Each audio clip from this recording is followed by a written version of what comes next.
नमस्कार, वीणाज रेसिपीजमध्ये तुम्हा सर्वांचे मनपूर्वक स्वागत करते। आज आपण करणार आहोत कणकेचा गूळ घालून शिरा। साहित्य सांगते, 1 वाटी कणिक घेतलेली आहे, तेवढाच आपण गूळ घेतलेला आहे। ही छोटी वाटी पूर्ण तूप घेतलेले, कदाचित तूप थोडंसं जास्त लागू शकतं। हे वरती डेकोरेशनसाठी बदाम आणि काजूचे तुकडे करून घेतलेले आहेत आणि वेलदोडा पूड आहे। आता ही जी वाटी आहे, एक्झॅक्टली कणिक जी घेतली तीच वाटी आहे आणि 2 वाट्या पाणी मी उकळायला ठेवते।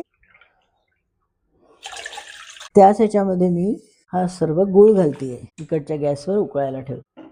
आता ही कणिक भाजून घ्यायची आहे, व्यवस्थित खमंग भाजायची आहे। आधी थोडीशी भाजून घेऊया, नंतर तूप टाकूया। थोडं भाजून घेऊन तूप टाकल्यावर आपल्याला तूप थोडंसं कमी लागतं। 1 बाउलभर शिरा खाल्ला की आपलं इतकं छान पोट भरतं। आता हा बऱ्यापैकी गरम झालाय, आता मी हे तूप टाकते सगळं।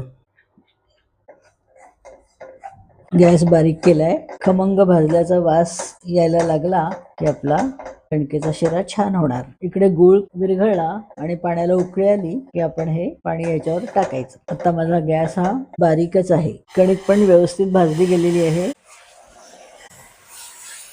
गुळामुळे रंगही छान येतो। आता या स्टेजला मी इथे वेलदोडा पूड घातलेली आहे, काजू आणि बदाम आहेत। आता थोडीशी वाफ द्यायला म्हणून मी आता झाकण ठेवणार आहे ह्याच्यावर आणि मग मी तुम्हाला उघडून दाखवते। आपला हा शिरा आपण आता उघडून बघूया।